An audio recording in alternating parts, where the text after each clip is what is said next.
Peace be with you. Let us all go through a reading from the Bible and grow with its teachings. Please share to your friends and loved ones so that they will also be enlightened by the teachings of the Lord. Thank you, and may God bless us all. Matthew chapter 5 verse 29 to 30. If your right eye causes you to stumble, gouge it out and throw it away.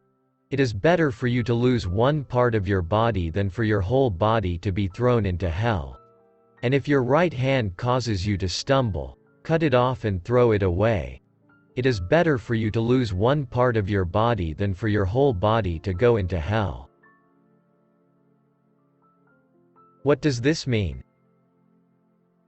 Did Jesus mean we should literally pluck out our eyes in Matthew chapter 5 verse 29 to 30? In the Sermon on the Mount, Jesus says something that must certainly have seized his hearers' attention. If your right eye causes you to stumble, gouge it out and throw it away. It is better for you to lose one part of your body than for your whole body to be thrown into hell. And if your right hand causes you to stumble, cut it off and throw it away. It is better for you to lose one part of your body than for your whole body to go into hell. Matthew chapter 5 verse 29 to 30. Jesus repeats the admonition in Matthew chapter 18 verse 8 to 9. Except there, he adds the need to dispense with a foot as well as a hand and an eye. The graphic word pictures of Matthew chapter 5 and chapter 18 still grab attention today, and they raise the question of how literally we should take Jesus' commands in these passages. Does Jesus actually mean to say that we should pluck out our eyes or sever a hand if we are prone to sin? It may be of comfort to know that Jesus' instructions in these particular verses are not meant to be taken literally. We need not mutilate our bodies as a punishment for our sin. Rather, Jesus means that we should be prepared to make exceptional sacrifices if we want to follow him. See Matthew chapter 16 verse 24. Jesus had just warned his audience against using their eyes for lustful purposes. Matthew chapter 5 verse 28. So his prescribed remedy for lust, to pluck out an eye, makes sense, in a radical sort of way. But it is the radical nature of his statement that makes it so memorable. When Jesus advises us to pluck out a sinful eye or cut off an unruly hand, he is employing a figure of speech known as hyperbole. Hyperbole is an obvious exaggeration or an intentional overstatement. Examples of hyperbole in modern speech would include statements like, "This bag of groceries weighs a ton.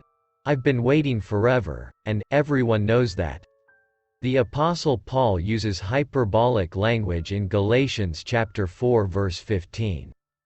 Hyperbole, like other figures of speech, is not meant to be taken literally. Jesus' purpose in saying, hyperbolically, that sinners should pluck out their eyes or cut off their hands is to magnify in his hearers' minds the heinous nature of sin. Sin is any action or thought that is contrary to the character of God. The result of sin is death, from which Jesus wants to preserve us. See Hebrews chapter 2 verse 9. Jesus warns of hell because he doesn't want people to go there. Matthew chapter 5 verse 29 to 30. Sin takes people to hell. See Revelation chapter 21 verse 8. And that makes sin something to avoid at all costs. Jesus says that, whatever is causing you to sin, take drastic measures to get that thing out of your life. It is better for you to enter life maimed or crippled than to have 2 hands or 2 feet and be thrown into eternal fire. It is better for you to enter life with 1 eye than to have 2 eyes and be thrown into the fire of hell. Matthew chapter 18 verse 8 to 9. Nothing is worth missing heaven for. Nothing is worth going to hell for. Nothing. God takes sin seriously. seriously enough to sacrifice His only begotten Son to destroy it. We must take sin seriously as well. A lack of repentance is a crime punishable by eternal death. It is better to deny our flesh, to pluck out an eye or cut off a hand, as it were, than to risk sinning against God. God demands holiness. 1 Peter chapter 1 verse 15. But we naturally tend to pamper ourselves and excuse our sin. That is why we need Jesus' shocking, radical hyperbole to wake us from our spiritual complacency.